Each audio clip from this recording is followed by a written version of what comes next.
O Cavaleiro da Estrela Guia, Volume 1. Rubens Saraceni. Espírito Pai Benedito de Aruanda. Prefácio. Mais um livro de Pai Benedito de Aruanda, por meio de seu instrumento neste plano de existência, Rubens Saraceni. O Cavaleiro da Estrela da Guia é um livro apresentando as insólitas aventuras de um homem que errou, mas que se propõe reparar o seu erro e ajudar os injustiçados, dentro de um contexto histórico e social em que o Brasil emergia como nação a projetar-se luminosamente para o futuro. Toda a dialética da evolução moral e espiritual transparece nesta obra, que nos mostra claramente que este mundo é um meio e não um fim, é uma passagem, um aprendizado, uma penosa sucessão de experiências e de provas para que o espírito se aperfeiçoe e possa realizar sua essência, despertando e cultivando a centelha divina com que foi dotado. Nesta época de transição, de barbárie materialista e consumista, em que os meios se tornaram fins, em que os valores foram invertidos e a escravidão antiga foi substituída por outra, indireta, mascarada em falsa liberdade, a literatura espiritualista e esotérica está ganhando terreno, anunciando uma nova era, um retorno às origens, à tradição primordial. Os intelectuais promovidos pela máquina da comunicação, invariavelmente ateus, por exigência do liberalismo ostensivamente agnóstico, deleitam-se com os modismos que dão sonolência aos estudantes, obrigados a considerarem profundos e geniais os confusos lugares comuns revestidos de nomenclaturas pomposas. Aqueles que sabem que este mundo está no fim e que é irreversível a volta dos valores morais e espirituais, mas que estão usufruindo o efêmero triunfo dessa mistificação, não podem confessar suas preocupações e frustrações, orgulhosamente proclamam sua vitória, o fim da história, o império definitivo do atual estado de coisas. Eles agem com o mesmo tipo de propaganda do Três Reis nos estertores da agonia. Um intelectual que acredite no que não pode ser registrado em laboratório, tem de manter essa crença em recôndito segredo. Se o revelar, sofrerá o desprezo da cultura oficial, o que, aliás, é um elogio. Mas é cada vez maior o número daqueles que rompem essa barreira de silêncio e admitem os fenômenos psíquicos e a ecumenicidade da cultura, rejeitando as ideologias estreitas e dogmáticas, a serviço de poderes inconfessáveis, como o lucro, interessado em demolir valores e construir o reino das trevas sobre a terra. Esta é, de fato, a Kali Yuga, a era da destruição e da escuridão, que antecede a restauração da Idade de Ouro. Grandes ensinamentos filosóficos nos são dados neste livro, em sua metaforização dos valores e na profunda seiva cultural, de origem afro-ameríndia, com que a providência tem feito enriquecer o Brasil, para a grande missão a que foi destinado. O enredo é perfeito e prende sempre a atenção do leitor, coisa que os autores celebérrimos de hoje quase sempre não têm. Não há preocupação com detalhes, mas com o fluir da narrativa. E há um terceiro aspecto, que é fundamental: o leitor é conduzido à emoção, como em todas as grandes obras clássicas. Nenhuma obra que não conduza o leitor a comover-se, a marejar os olhos de lágrimas, pode ser considerada uma obra literária digna desse nome. Assim o é na estética de todos os tempos. O gênero humorístico é um gênero inferior e projeta o complexo de inferioridade de um autor. Na falsa estética de hoje, a sensibilidade foi abolida, a obra tem de ser fria, cerebral, confusa, impopular, elitista, só para os eleitos, para aqueles que deveriam estar em sanatórios e não pontificando em meios de comunicação. Mas esses corifeus dos falsos valores de hoje merecem nossa compaixão e devemos compreender que têm um certo direito a essa embriaguez momentânea, antes que o eterno ouvido ou a execração os lance definitivamente no lixo da história. Aguardamos com ansiedade os próximos 2 volumes desta obra fascinante. Que Rubens Saraceni continue nos dando a oportunidade de ler seus livros, que tão bons momentos trazem aos leitores, mostrando-nos o que é a verdadeira vida nesta dimensão, uma luta constante para uma vida melhor, em dimensão mais alta. Professor Jonas Negalha, Ph.D. Uma palavra do autor.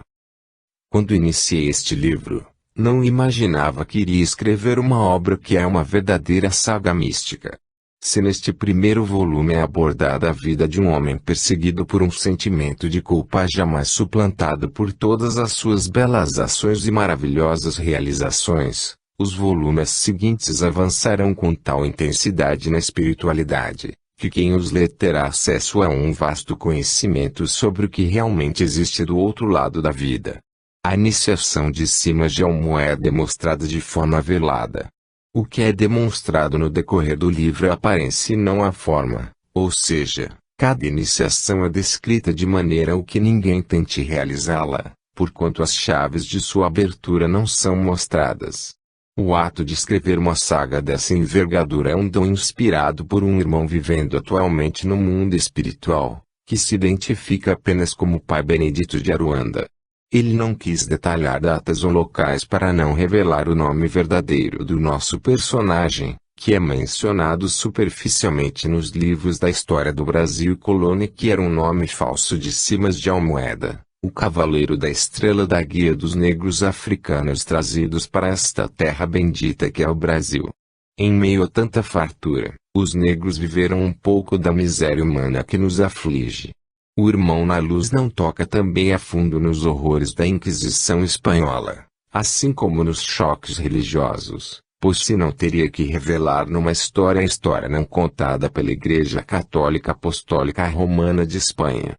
Nessa história não contada está oculto um dos períodos da humanidade em que os instrumentos das trevas, que são pessoas movidas por ambições desumanas, tentaram calar a manifestação de faculdades, ou dons naturais, que são atributos divinos confiados a algumas pessoas, e ainda assim limitados por um virtuosismo, estoicismo e laconismo impostos pelos guardiões dos mistérios sagrados, que permitem que todos deles tomem conhecimento, mas não saibam exatamente como são despertados no ser humano. Pois neste livro Pai Benedito de Aruanda toca levemente nos tais seres negros, ou escravos das trevas travestidos de servos de Deus.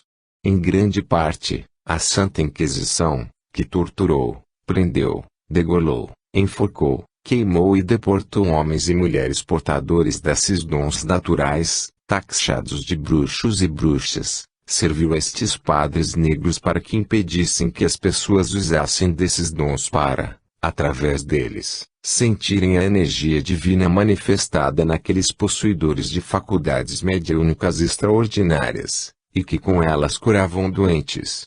Mas como a Europa era um túmulo de religiões e não uma fonte delas, Pai Benedito não nos revela muito, pois como sempre costuma dizer, quem abre um túmulo pode encontrar mais fantasmas que cadáveres.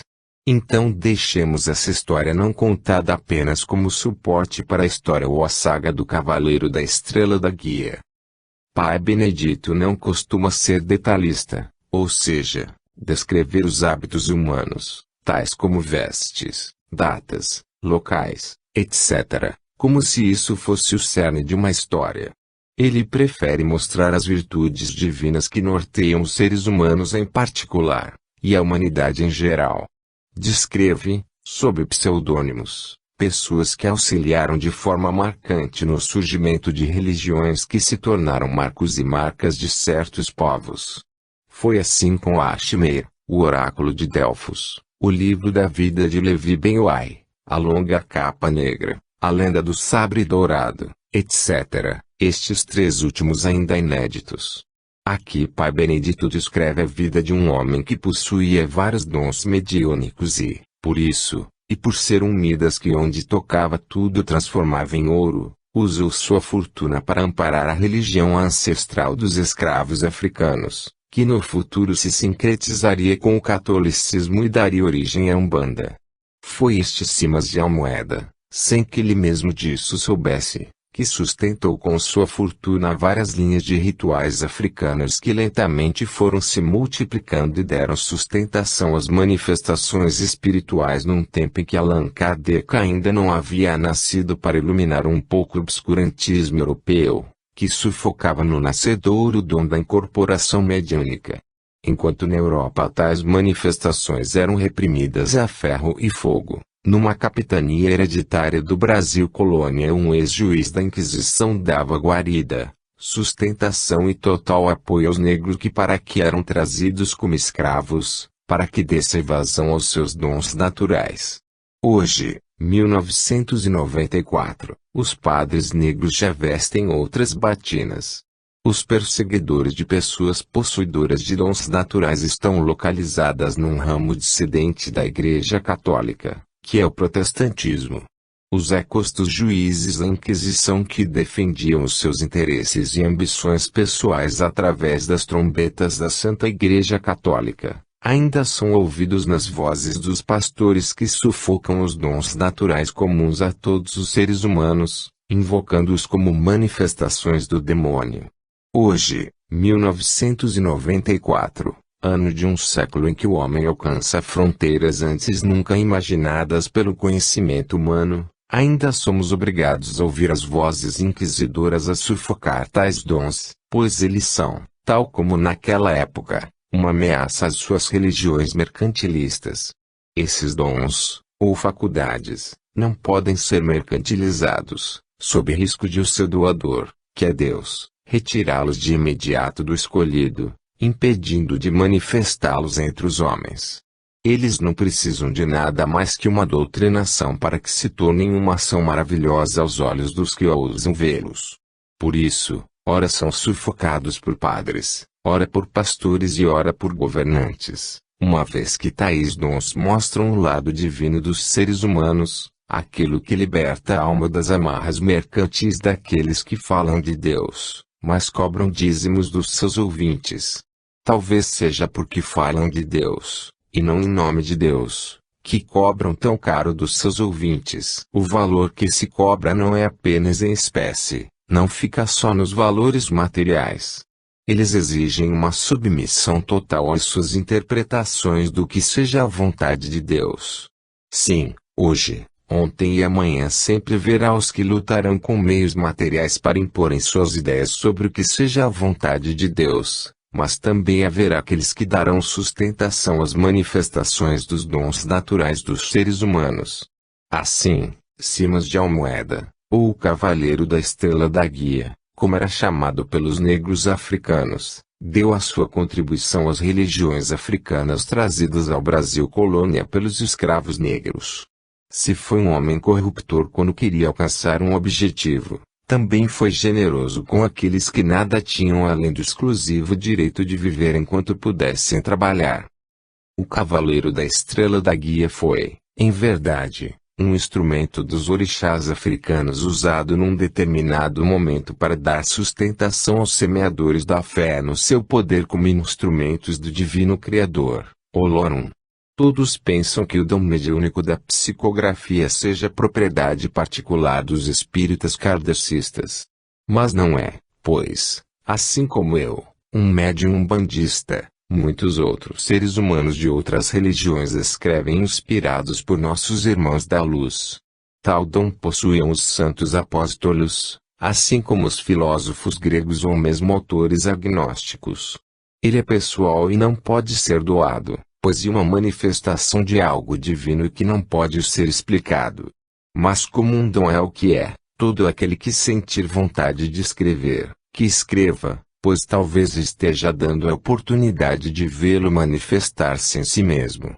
Se tudo isso escrevo aqui, é porque o Cavaleiro da Estrela da Guia foi o primeiro livro que escrevi sob inspiração de Pai Benedito de Aruanda, a quem devo muito, pois através de sua inspiração aprendi coisas que jamais imaginei sequer existirem. Muitas estão diluídas nas páginas dos livros já escritos, mas nem todos editados. Talvez muito mais ainda possa um dia trazer à luz, pois os conhecimentos sobre as verdades divinas transcendem a tudo o que possa estar escrito nos muitos livros já escritos sobre misticismo, espiritismo ou espiritualismo. Se os livros já editados, e que são Ashmeir, o ancestral místico e o guardião da meia-noite, revelam personagens com voluntarismo incomum, é porque são seres humanos movidos pela força da luz, da lei e da vida. Ashmer foi um ser inspirado pela lei, Delfos foi inspirado pelo conhecimento, e o Barão foi inspirado pelo lado humano de cada espírito. Mas Simas de Almoeda foi inspirado pela vida. Sua ação na carne foi um combate ferrenho travado consigo mesmo entre a vida e a morte. Enquanto suas ações amparavam a vida, suas vontades pessoais e íntimas o conduziam de encontro à morte. Simas de Almoeda foi o protótipo do homem de hoje, mas se assim foi porque, tal qual o homem de hoje, não compreendia o porquê de, em meio à fartura, haver miséria, em meio ao conhecimento, haver ignorância e, em meio a tantas virtudes, o homem continuar sendo tão viciado. Pai Benedito de Aruanda tem um pouco do Cavaleiro da Estrela da Guia, eu também tenho um pouco de sua natureza, mas com certeza você que vai ler este livro, também tem dentro de si um pouco deste lutador. Então, que a Estrela da Guia ilumine sua vida também, pois a de milhões de seres humanos que nela acreditam, ela já ilumina. Logo, é melhor deixar correr a história de Simas de Almoeda, ou o Cavaleiro da Estrela da Guia. Rubens Saraceni, M. Taluiani. Primeira parte. O Estranho Pescador. Por volta de 1630, numa aldeia à beira-mar, vivia um pescador solitário que quase não conversava. Passava a maior parte do seu tempo a contemplar o mar e suas ondas em eterno vai-vem. Olhava e meditava, pensando num tempo que passara. Ora sorria, ora chorava em silêncio. Lágrimas silenciosas se misturando com a água do mar, ambas salgadas. E eram doloridas suas lágrimas, lembravam um tempo que jamais voltaria para ele. Nos seus dias de tristeza, lembrava-se do pai ardendo na fogueira da Inquisição, na mãe desesperada aos prantos, sem nada poder fazer para salvá-lo. O único que poderia ter feito algo era o pescador, que agora chorava em silêncio, envergonhado de si mesmo por sua omissão e covardia. Não soube agir como um filho. Melhor explicar um pouco o passado do pescador. Seu pai era um cidadão espanhol de origem persa, sua mãe espanhola, filha única de um rico mercador daquela terra. Seu nome, que todos na aldeia ignoravam, era Simas de Almoeda, mas todos o chamavam de pescador e nada mais. Simas estudara com os padres jesuítas e se formara juiz ligado à igreja, juiz da Inquisição espanhola. Ostentava uma batina negra como breu, com uma cruz de ouro a enfeitar-lhe o peito. Esse era seu brasão, sua razão de ser. Já vira muitas pessoas morrerem por este símbolo e outros ainda morreriam, mas ele não, vivia por este símbolo, servia ele como um servo fiel, sem nada opor a ele. Agora recordava sua tragédia como juiz.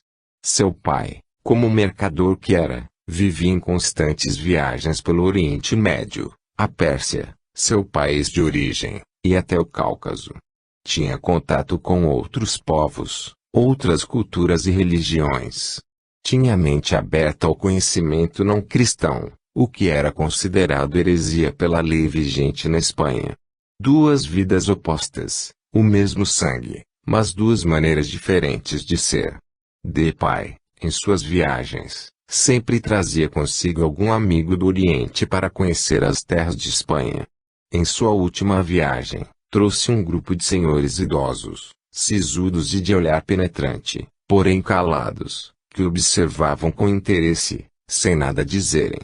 Isto irritava muito, pois só respondiam a seus cumprimentos com uma saudação estranha: que o Criador de tudo e de todos o abençoe, filho. Certa noite, ao ouvir cantos em uma ala afastada da casa, fui observar o que estava acontecendo. O que viu o deixou perturbado. Lá estavam aqueles senhores com seus turbantes coloridos, cada um com uma pedra preciosa, de cores diferentes. Tinham pedras verdes, vermelhas, cristalinas, amarelas, roxas, azuis, cores de rosa e, em seus anéis na mão esquerda, as pedras eram negras. Estavam todos em profunda concentração e, entre eles, o seu pai, tão próximo e tão estranho naquele momento, alheio a tudo que estava à sua volta. Ficou a observar por um longo tempo o estranho ritual, até que, ao mesmo tempo, todos fizeram estranhas saudações e se levantaram. Virando-se para ele, ficaram a observá-lo por um instante para, em seguida, voltarem a si, como se nada estivesse acontecendo. Ficaram calados, porém preocupados, principalmente seu pai, que conduziu seus hóspedes para outro quarto da casa e lá confabulou por algum tempo com eles. Chamou, em seguida, 2 serviçais e, com uma ordem, mandou que os acompanhasse. Levou consigo 3 baús que mantinha ocultos de todos. Dentro dos baús havia alguns manuscritos e uma grande fortuna em ouro e joias. Ao chegar ao porto, ordenou imediatamente ao capitão que fizesse todos os preparativos para partir para a Pérsia ao amanhecer. O capitão tentou argumentar que seria impossível uma partida tão rápida, ao que lhe atalhou com um gesto brusco. Toma, aqui tens o que necessitas para partir, e deu-lhe uma pesada bolsa com moedas de ouro. Ao ver as moedas, o capitão sorriu e disse, não se preocupe, meu senhor, ao amanhecer partiremos. O que não pudermos adquirir de provisões esta noite, nos abasteceremos em algum porto adiante. Capitão, não quero que digas a ninguém para onde vais. Quero o segredo desta viagem, para que nenhum concorrente me passe para trás no negócio que vamos fazer. Cumpre bem as ordens do que meus hóspedes te derem e poderás, como recompensa de tua lealdade para comigo e com eles, ganhar este navio de presente.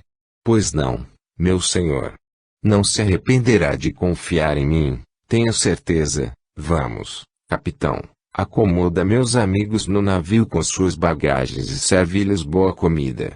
Não economizes migalhas, pois poderás perder o cesto de pães. Não se preocupe, meu senhor, não o decepcionarei. Pois então mexe-te, capitão. Talvez dentro em breve sejas um homem rico. E até a volta, meu amigo. E o capitão ficou a dar ordens aos seus homens, despachando uns e outros com gritos e empurrões. A possibilidade de ficar rico o deixara eufórico. Ia seguir à risca as ordens dos amigos do seu senhor. Após se despedir de seus amigos, o nobre voltou para casa, preocupado com seu filho. Qual atitude tomar, que palavras dizer, como explicar-lhe sem violentar a sua formação? Ao chegar em casa, procurou seu filho e não encontrou-o. Perguntou a sua esposa onde ele estava, ele saiu há pouco. E não sabes para onde ele foi? Não, não disse nada. Saiu muito apressado. Bem, eu vou esperar por ele, se quiseres, vai dormir, eu estou sem sono. Boa noite, meu senhor. Boa noite, minha senhora. Boa noite, minha querida senhora. As horas iam passando e nada de seu filho voltar. Isto preocupava. O que teria acontecido? O que estaria ele fazendo, ou pior, falando, agora? Pensamentos funestos passavam por sua mente, como presságios a avisá-lo sobre o pior.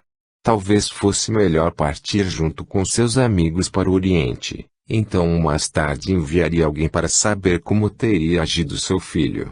Não, isso não.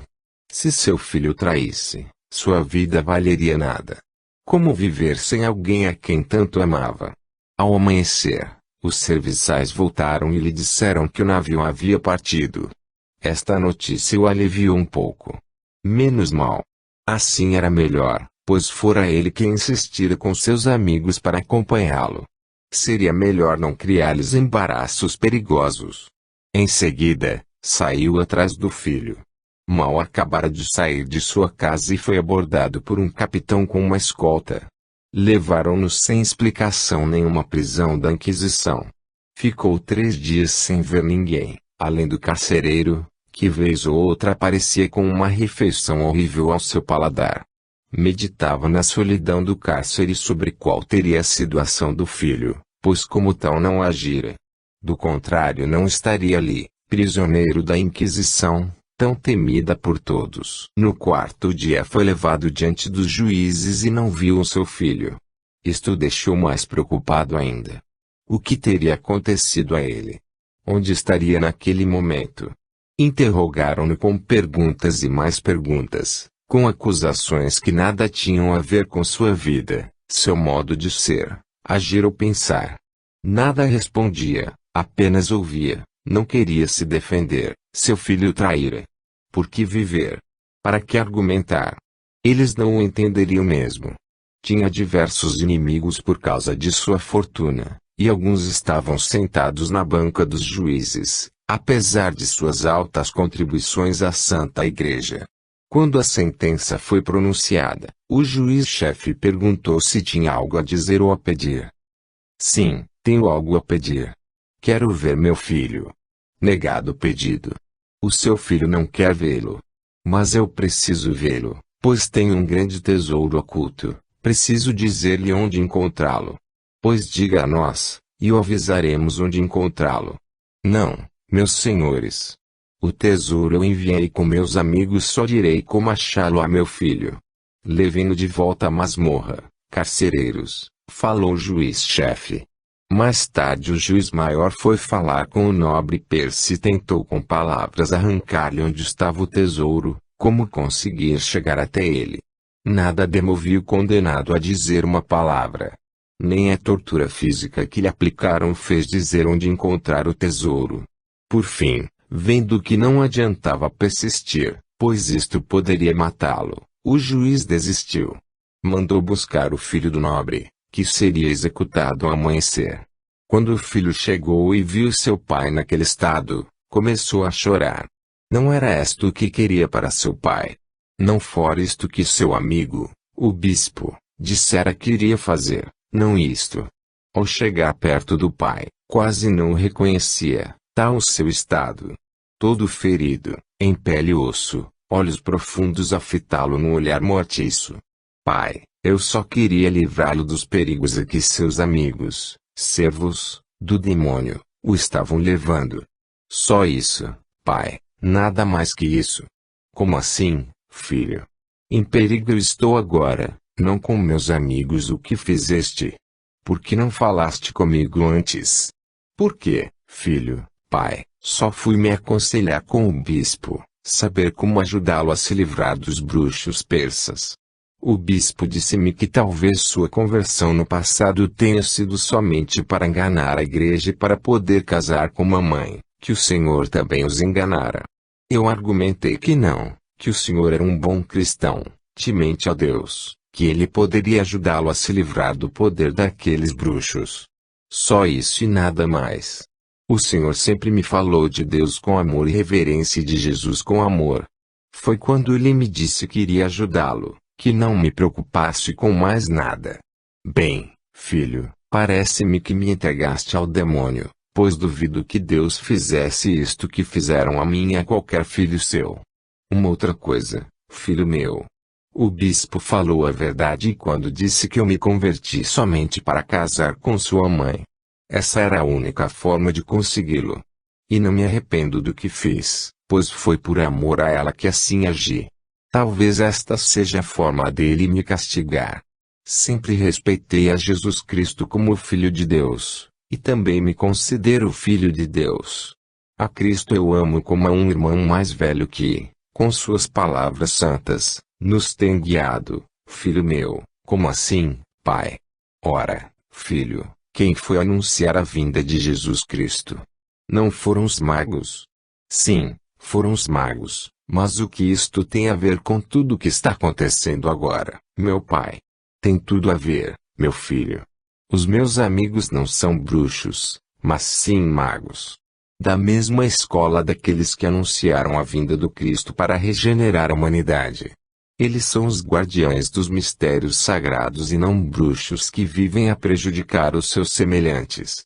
Eles só dão boas palavras. Palavras de consolo, de conforto e esclarecimento. Dominam o lado negro e não se servem dele para o mal. São guardiães das leis eternas, em que muitos vão buscar o verdadeiro saber. O saber divino, do sagrado, da elevação, nada mais que isto, filho meu. Mas, meu pai, por que não me disse nada, então? Por que não me esclareceu a respeito deles para que nada disso tivesse acontecido? Eu sempre te ensinei o saber sólido, não ilusões passageiras. Ensinei-te como amar a Deus, como eu aprendi, isto eu te ensinei. Quando quiseste ir para o colégio sacro, não te impedi, pois tens o teu destino e não seria justo eu impor o que achava melhor para ti. Como tornar alguém que gostava de ler e estudar em um comerciante? Melhor deixar a água correr pelo seu caminho natural do que represá-la, não. Pai, me perdoe, pois, apesar do meu saber, sou um tolo. Errei e viverei com isso eternamente. Filho meu, não te magoes nem te tortures, pois tudo está acabado.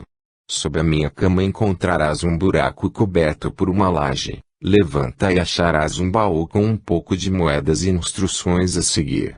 Enquanto te aguardava, dei instruções aos servos para que te sirvam, como me serviram. Cuida de tua mãe. Eu te perdoo, mas busca em ti o perdão que precisas, filho meu, pois este eu não posso te dar, só tu mesmo acharás. No dia seguinte, eis que logo cedo foi executada a sentença. O filho chorou por dias seguidos, junto à mãe que já adoecera.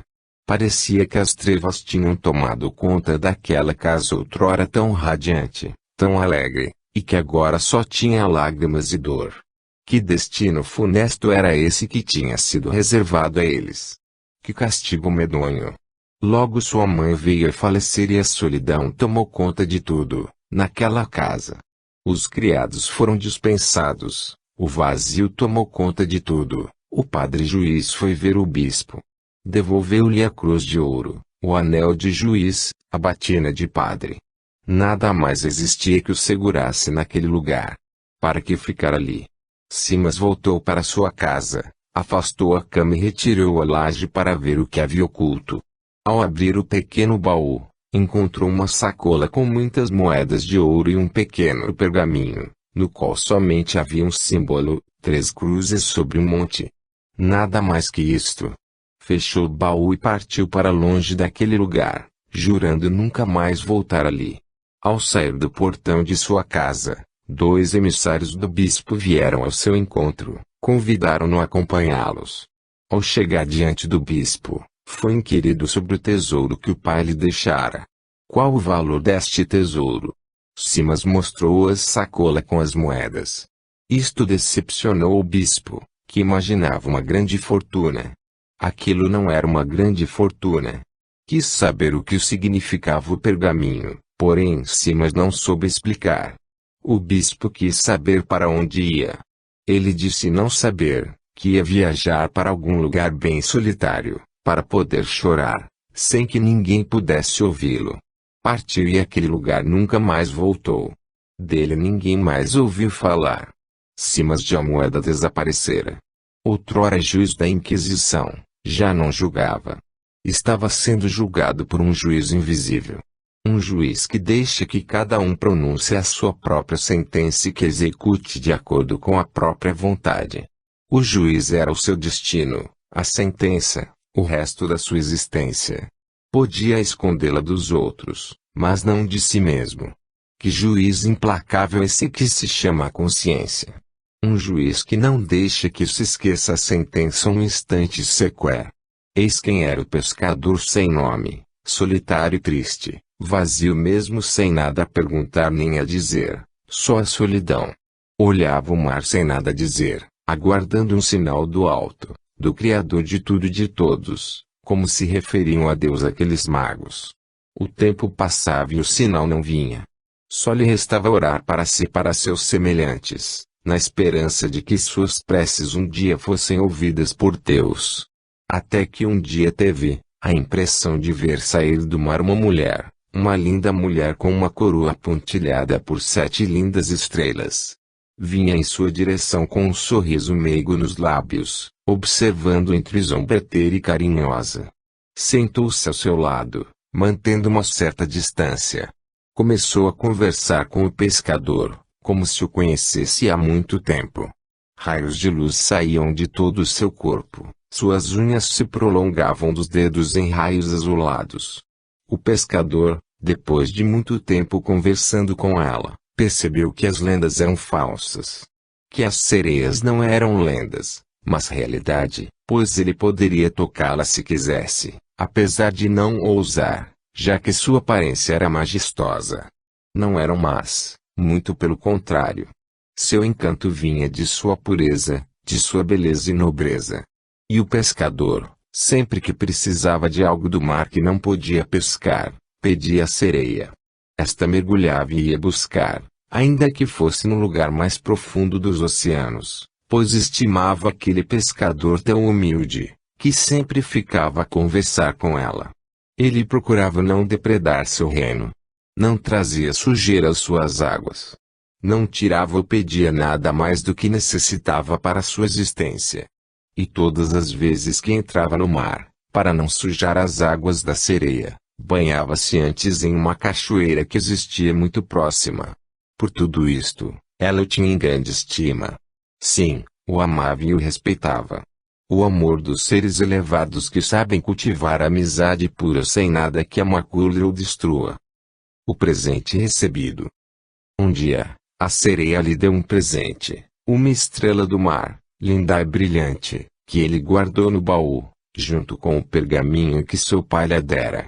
Era uma estrela que ora brilhava como um diamante, ora como a mais linda das esmeraldas. Outras vezes, como uma ametista ou uma safira. Dependendo de onde se encontrasse o pescador, o brilho da estrela mudava de cor. Se ele ia na mata, ela ficava verde. Se fosse as montanhas, ela parecia um rubi em chamas, de tão brilhante que ficava. Quando passava na cachoeira para se banhar, antes de ir ao mar, onde sempre via a sereia, a estrela ficava dourada, e assim por diante, em todos os lugares aonde ele fosse. Quando o pescador ia dormir, tinha por hábito orar ao Criador tanto por si como pelos seus semelhantes. Neste momento, a estrela se transformava. Adquiria uma luz viva, um brilho cristalino, que ia crescendo à medida que ele orava, e se irradiava a distâncias enormes. Parecia-se com um pequeno sol. Se ele orava por alguém, partia um raio de luz até essa pessoa. O pescador passou a orar por todos aqueles que se aproximavam e estavam doentes ou desesperançosos da vida. Alguns melhoravam um pouco, outros ficavam bons. Porém, outros não, e isso o intrigava cada vez mais. Até que um dia, ao ir ao mar, decidiu-se a perguntar à sereia sobre o fenômeno.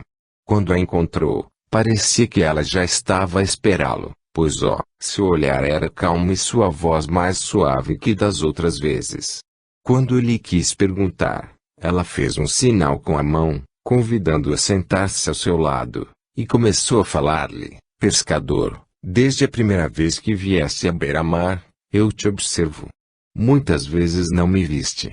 Quando eu me mostrei, já conhecia o teu modo de ser, agir e pensar. Conhecia, também, os teus desejos, as tuas vontades, o teu pranto e o teu desespero. Enfim, conhecia tudo sobre ti. Eu me mostrei a ti porque sabia que não taparias os ouvidos ao meu canto, nem fecharias os olhos à minha beleza, nem ambicionarias as minhas riquezas. E olha que o mar abriga muitos tesouros. Sabes, pescador, que o mar abriga muitos mistérios, encantos, magias, segredos e poderes, tudo isto dado pelo Criador, quando fez este mundo que habitamos. A uns eu dou um presente quando me agradam, a outros dou outros presentes quando me desagradam. Mas a nenhum que vem até o mar, eu deixo de presentear. Aos que me agradam pelo que trazem de bom em si, a um eu dou uma concha, a outro um pouco de paz, a outros pérolas, ou alimentos. Aos que me desagradam, dou um pouco de sal para que passem nos ferimentos de seus corpos ou almas, e assim jamais me esqueçam. Alguns dizem que sou ruim, mas na verdade eles é que são imperfeitos, e não veem os meus encantos. Então não acham nada de belo no mar. Não conseguem colher ostras com pérolas. Colhem apenas suas conchas que, se não tomarem cuidado, os ferirão, as águas vivas que os queimarão ou serpentes marinhas que os engolirão. Outros dizem que sou boa. Eles me pedem ajuda para, com meus encantos, solucionar os seus problemas e eu não nego ajuda a eles. Assim, um dia, eles me amarão, não por encantamento, mas por amor puro. O tempo fará sua transformação interior. Ainda há outros que vêm até o mar sem nada pedir ou temer. Sentem-se bem em estar à beira-mar ou em suas águas, admirar sua grandeza e profundidade, em descobrir os seus mistérios e encantos, os seus segredos e magias. Com isso, adquirem a maior riqueza que o mar pode oferecer a quem se faz por merecer, que é a purificação de suas almas. Sabes, pescador, que enquanto olhavas para o mar, com o olhar perdido nas ondas, o mar já estava a purificar-te e absorver-te sem te tocar. Já te encantava sem te encantar. As sereias já cantavam o seu canto encantado sem que tu as ouvisses. O mar já se revelava a ti sem que visses. Tudo isto eu te digo agora, pescador, para que entendas por que te dei uma estrela do mar de presente. Quero que saibas que muitos colhem com suas próprias mãos muitas estrelas do mar, porém elas não brilham. Apenas aquelas que dou de presente possuem a luz encantadora que brilha eternamente. As estrelas que dou de presente, eu as ganhei do Criador para dá-las a quem se fizer por merecer. Eu tenho muitas delas, mas poucas a quem dá-las. Merecê-las. Sendo puro nos ideais, nobre nas ações e simples na vida. Eis como merecê-las, pescador. E tu tens tudo isto contigo. Por isso eu te dei uma estrela encantada, pescador. Agora vens com perguntas que as respostas estão nelas próprias porque uns ficam bons e outros não. Porque alguns são como os pescadores que pescam muitos peixes e os perdem antes de poderem comê-los. Outros são como os pescadores que jogam a linha com o anzol e nunca pescam nada. Outros são aqueles que pescam muito e dividem os seus peixes com quem não tem o que comer. A esses últimos a estrela ilumina com seu brilho. Aos primeiros ela nunca ilumina, aos outros, de vez em quando ela os ilumina, mas eles não veem o seu brilho e ela se apaga novamente. O pescador perguntou à sereia, o que me impulsiona a orar e a me preocupar mais e mais com meus irmãos? É o poder contido na estrela que te dei, pescador. A tua vida se transforma à medida que aumenta o brilho de tua estrela encantada. Por tudo, és duplamente favorecido. Quanto mais fazes, mais brilho ela irradia sem cessar. O pescador se despediu da sereia com as lágrimas nos olhos. Pelo que entendera de tudo que ouvira, a estrela, em verdade, pertencia ao Criador e a sereia o presenteara com uma dádiva sua, porque se agradara com o seu modo de ser e agir para com tudo e com todos. Eis que sua vida se modificava depois deste encontro. Agora ele sabia que era portador de um tesouro da Rainha dos Mares, a guardiã dos mistérios do mar.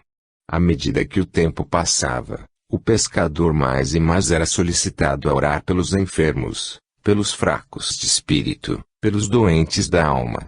Ele se fazia presente em muitos lares de amigos e até de desconhecidos, pois sua fama havia se espalhado rapidamente. Muitos perguntavam como ele conseguia, com suas preces, curar os enfermos e levantar os fracos que haviam caído no caminho. Ele, na sua modéstia, respondia sempre com um sorriso e uma frase curta: é a minha boa estrela.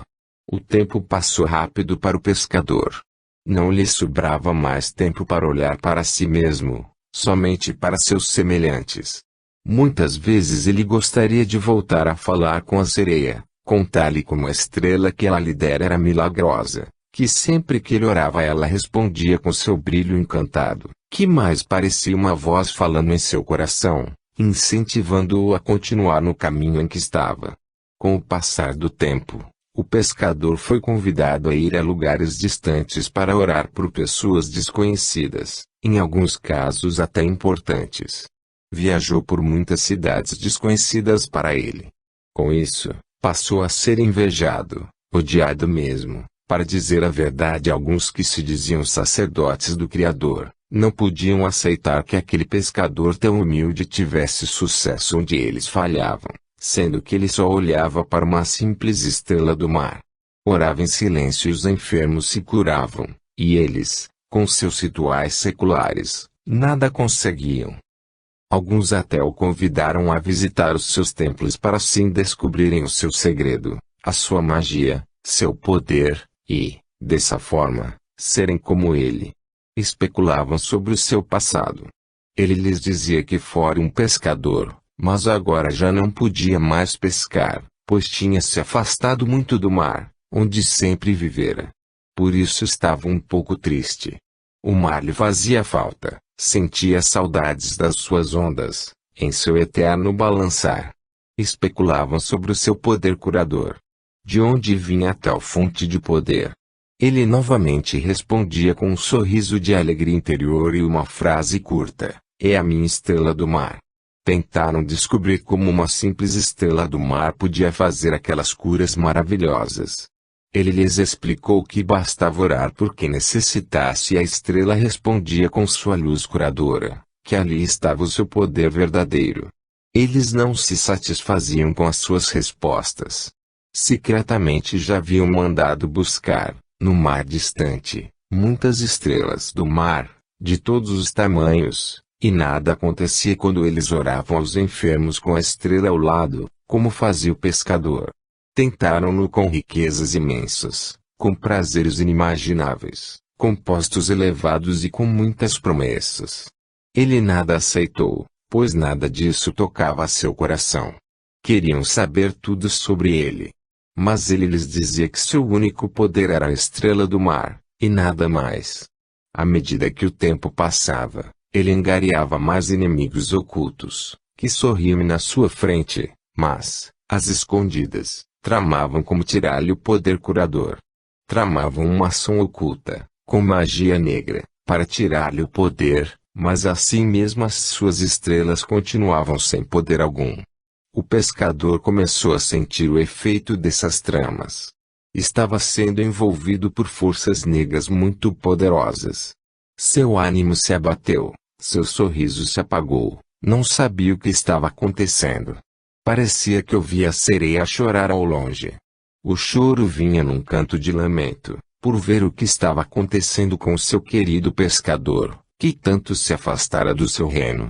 O pescador já não sentia mais a sua estrela responder às suas preces. O seu poder esvaía-se em prantos. Já não conseguia mais as curas milagrosas, não tinha mais ânimo para dar aos que fraquejavam no caminho. Algo estava acontecendo que ele não entendia. Não sabia como voltar a ser o pescador alegre de antes. E o canto a cada dia se tornava mais choroso, mais desesperador. Foi quando os grandes sacerdotes estabelecidos começaram a dizer que ele era um grande falsário, ilusionista, que iludia a todos com suas palavras simples, mas sem poder algum. O que ele deveria fazer era jogar fora sua falsa estrela da sorte e do poder, pois para nada lhe valia aquela estrela, senão para lhe trazer dor e sofrimento. Isso não, respondeu-lhes o pescador.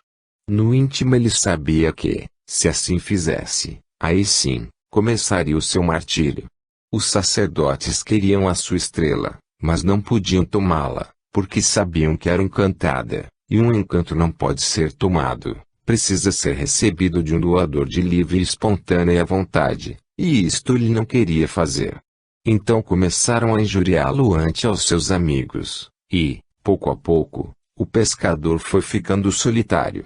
As pessoas foram se afastando, algumas até fazendo chacota da sua estrela do mar. Nada o abalava em seu amor à estrela, ainda que ela não brilhasse e não lhe respondesse como antes. Ele a amava, pois ela o fazia lembrar-se da sereia do mar, tão distante agora. Os grandes sacerdotes tramaram mais uma vez. Com a traição negra da magia maligna invocaram os grandes senhores das trevas para que quebrassem, de uma vez por todas, as forças do pescador, até que ele lhes desse o seu talismã, a sua preciosa estrela do mar. E assim o pescador começou a definhar. Seu corpo ficou todo em chagas, seus ossos doíam como se estivessem quebrados. Todos se afastaram dele, por sua aparência mortiça, por suas chagas, por tudo o que lhe estava acontecendo.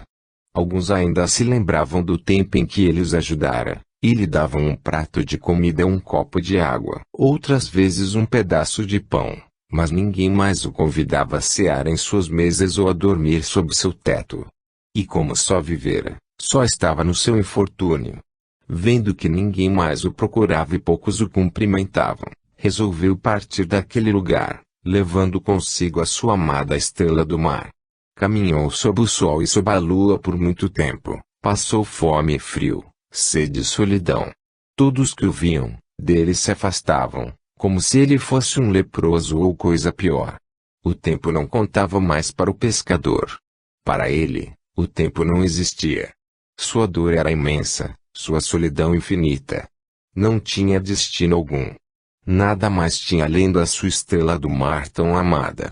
Um dia, conseguiu embarcar em um navio cargueiro e partiu para terras distantes, que não conhecia. Ao chegar, partiu do porto sem rumo algum, pois rumo à sua vida não tinha. Encontrou um amigo, os sacerdotes. Caminhou sem rumo, até que um dia, num bosque, viu um casebre humilde, mas bem cuidado. Em princípio, pensou em se afastar, mas a dor e a fome eram maiores que o medo de ser expulso, ou até mesmo espancado, como aconteceu muitas vezes quando tentou se aproximar de alguém. E assim se aproximou vagarosamente do casebre. Ao chegar diante da porta, não teve coragem de chamar por ninguém. Pensou, se já fora expulso de tantos lugares, por que insistir mais uma vez? Comerei folhas ou alguma raiz que encontrar no bosque e irei embora.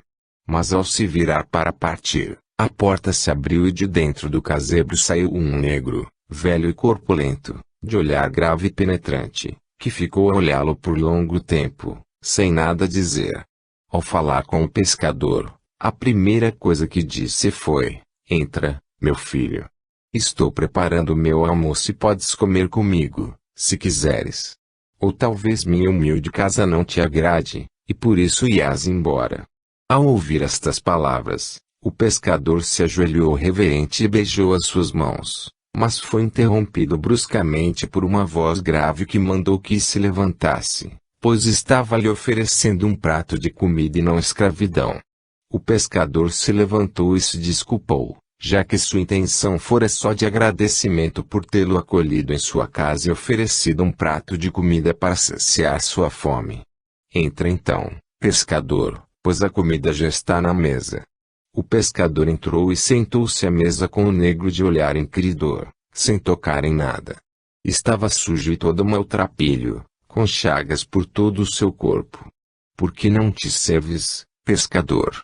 Ou queres que eu te sirva também?" perguntou o negro. "Não quero empestar a sua comida, nem sujar a sua mesa, meu senhor.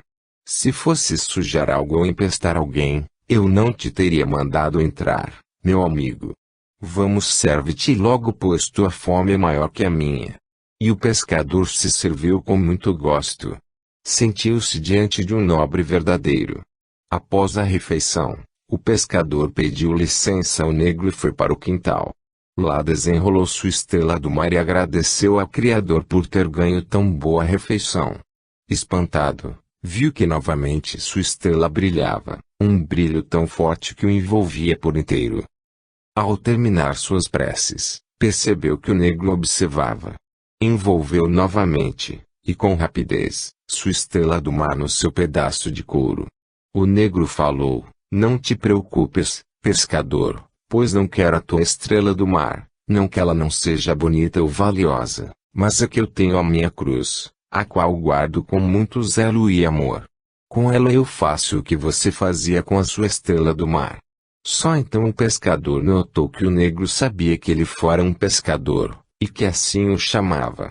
Não sabia o que dizer, mas se sentiu pequeno e infantil diante do homem à sua frente.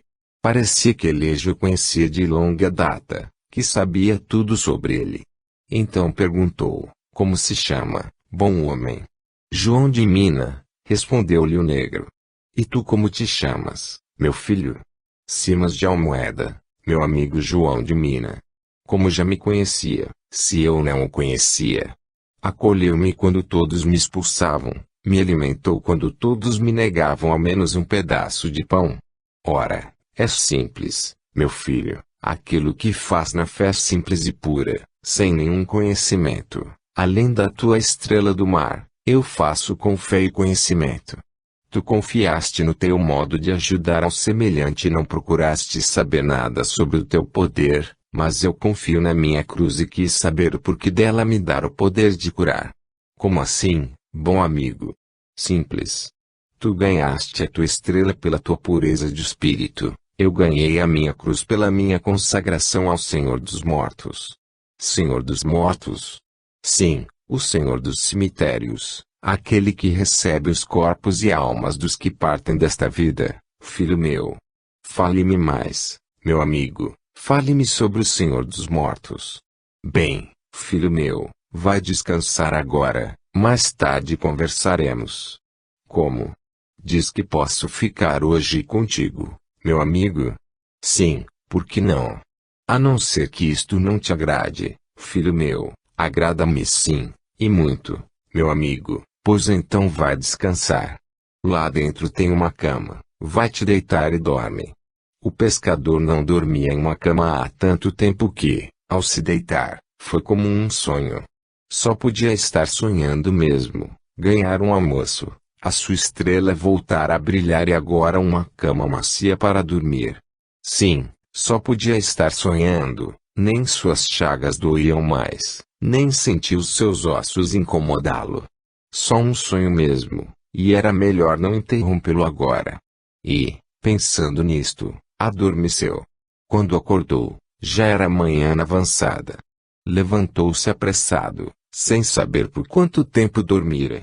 Só sabia que há muito tempo não dormia tão bem, sem nenhum pesadelo a incomodá-lo no seu sono, sem a aparição de qualquer ser monstruoso a persegui-lo. Sua estrela do mar tinha sido limpa de todo o pó e estava sobre um pano branco, brilhando como no passado ela brilhava no momento de suas preces. Sua roupa estava limpa e costurada, seu corpo estava todo limpo, suas chagas estavam tratadas com ungüentos e ervas. Qual a graça divina que lhe estava acontecendo para que, de um dia para outro, sua vida mudasse tanto? Seria um milagre do Criador, respondendo às suas preces. Não importava, o importante é que se sentia bem. Olhou para o negro, que estava a observá-lo, enquanto preparava algo para ele comer e não soube o que dizer. O velho João disse: não precisas dizer nada ou agradecer, que é nossa obrigação, quando alguém precisa de ajuda, e ajudá-lo, não dele se afastar. Eis a lei de Deus, pescador. Sim, esta lei eu conheço, mas tão poucos a praticam que, quando encontramos alguém, não sabemos reconhecê-lo de fato. Eu lhe sou eternamente agradecido, meu amigo João de Mina. Não tens nada que me agradecer. Quando fazemos o nosso dever para com nossos semelhantes não devemos esperar por recompensas, senão, que valor haveria nessa ação diante de Deus, se tivesse que haver recompensa por servir às suas leis? Sim, mas você não se preocupou com minhas chagas. Não pensou que talvez fosse contagiado por elas. E agora, eu quase não sinto as dores e os meus ossos já não doem. Como pode ser isto? Simples, meu filho.